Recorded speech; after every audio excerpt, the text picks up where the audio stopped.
From CPRE and the CPRE Knowledge Hub, this is Research Minutes, a weekly look at new and important research in education. Today, we look at parents and how their newfound role as proxy educators may be having an impact on their mental health. And we had different questions about self-reported anxiety and depression and trouble sleeping. And we kind of see this consistent effect that if you have a child that's struggling with this distance learning format, then the parent's going to have this elevated level of mental health stress across these dimensions. We welcome UNC Chapel Hill's Cassandra Davis and Indiana University Bloomington's Alberto Ortega, co-authors of a new research brief examining parental mental health in the wake of the COVID-19 pandemic. They share what they learned from their analysis.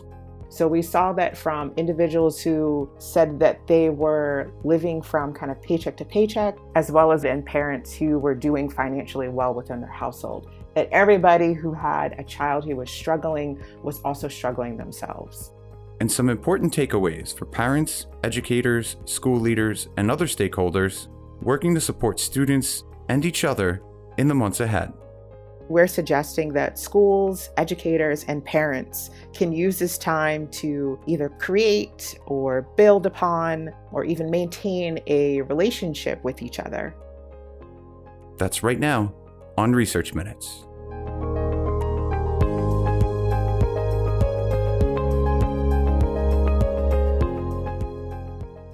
Hello and welcome to Research Minutes. I'm Keith Heumiller, Managing Editor of the CPRE Knowledge Hub. Today, we're happy to be speaking with Cassandra Davis, Research Assistant Professor of Public Policy with the University of North Carolina at Chapel Hill. Welcome, Cassandra. Hello, thank you for having me. And also with Alberto Ortega, Assistant Professor with the Paul H. O'Neill School of Public and Environmental Affairs at Indiana University Bloomington. Thanks so much for joining us, Alberto. Hi, Keith. Thanks. So today we're discussing your new research brief, which was co-authored by Jave Grooms, Edward Vargas, and Joaquin Alfredo Angel Rubalcaba, titled Distance Learning and Parental Mental Health During COVID-19.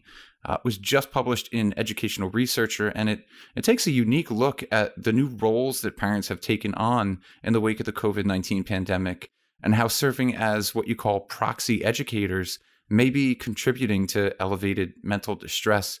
To start, I'm curious what led you to this line of inquiry. Were there specific questions you had or indicators you saw that led you to investigate parental mental health? We rely on the National Panel Study of COVID-19, which is a multi-wave survey that was intended to track the impact of the coronavirus pandemic. And we had the opportunity to collaborate with researchers that were going to send out the second wave of the survey at kind of the beginning of the initial wave of the pandemic. And we noticed that they were covering many topics like mental health, but there were no questions about schooling. And when schools and colleges started to transition to remote learning, we suspected that this could have detrimental effect on students' academic progress and how households were coping with this new format of instruction and schooling. So we decided to include questions about experiences with school.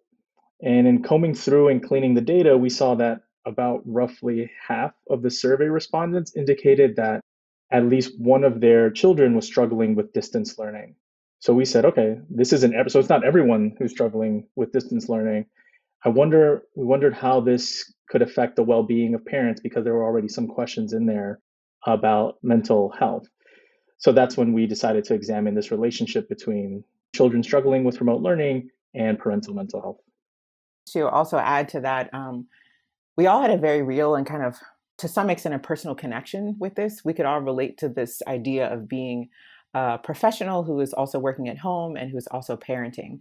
So we were really interested to see what the data said about mental distress for parents while their children are at home during this virtual schooling event. And could you give us an overview of your approach to this analysis? So we compared survey respondents that indicated that they had at least one child that struggled with distance learning to those that reported having no children struggling. We then examined whether this relationship existed with self-reported measures of mental distress. So we looked at measures of anxiety, depression, trouble sleeping, and a couple others. And we controlled for demographics, including age, race, worker status, whether the respondent was living paycheck to paycheck. And just kind of just simple analysis, controlling for things, not controlling for things, just seeing what happened. And we saw that the relationship that we found was pretty robust. And also with that, we are aware that there are several studies that talk about the implications around educators' efficacy as well as their effectiveness. And we know that a lot of studies that talk about teacher burnout. So we were very aware that some of the reasons why educators talked about leaving the classroom was just being exhausted or just kind of mentally distressed or just kind of struggling with different things within their classroom. So we were really interested in the extent that also occurred within parents who are assuming this new role as an educator at home. So let's jump right into your findings then. What did you learn about parental mental health in the wake of the pandemic? So our key findings, we found that parents with children who struggled with distant learning experienced elevated levels of mental distress. So the disparity in mental health distress resulting from difficulties with distant learning is independent of income, the number of children within the household, as well as days since school closure. We also, I think some of the things that really surprised us was that all parents struggled with mental health across socioeconomic classes. So we saw that from individuals who said that they were living from kind of paycheck to paycheck, as well as in parents who were doing financially well within their household, that everybody who had a child who was struggling was also struggling themselves.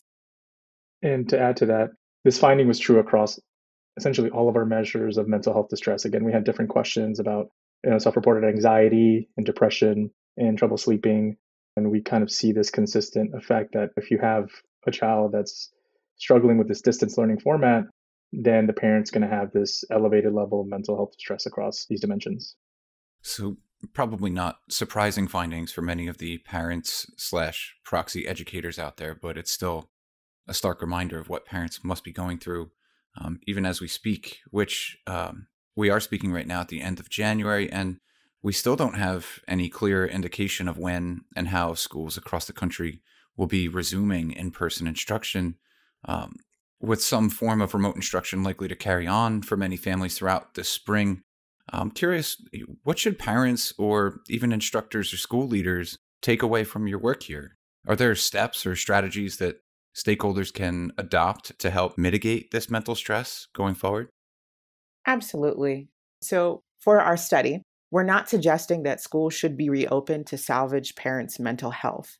Instead, we're suggesting that schools, educators, and parents can use this time to either create or build upon or even maintain a relationship with each other. So some of our suggestions are that they can meet virtually, creating a space where they can talk about, what are some needs that should be met or can be met. So for the parents, for the educators, it's a difficult time for all of us. And so what a unique time where all of the groups, the educators, the principals, the teachers, the proxy educators, the guardians, the grandmothers at home can really come together and can talk about meeting the needs of children, meeting their academic needs and meeting their social and emotional needs. We're also suggesting that in both groups, that proxy educators as well as the academics should be open about their needs and really communicate those needs to the schools. So are there opportunities here for future research, either for your team or others who might be working in this area? Yeah, we are working on a related line of research that looks at school-initiated communication or provision of resources during the pandemic and how these resources or communication, how has that affected parents' well-being? Has that affected how much they trust or their perceptions of the child's schooling? So how schools communicate and provide resources to children and their families is particularly important given that there's new research that shows that in areas of the country with higher income, those individuals in those areas are more likely and more readily able to find support outside of what's provided by the school. Right. And along those lines, especially when we're talking about trust during COVID-19 has been an interesting topic, to say the least. And so by conducting this analysis, our hope is that the findings will reveal some bit of direction on where we may see that a type of provision or a type of resource can lead to or can facilitate greater trust among certain parents. What a great resource to use in this time of trying to build and maintain relationships with parents. So we're really excited about this project, and we hope to get it out and especially make sure that it reaches the communities and the schooling communities that are in need. And even beyond our work on trust and how parents perceive schools and how they're doing during the pandemic, just generally examining how the parental stress or a parent's mental health affects the child's academic outcomes just generally is going to be of interest.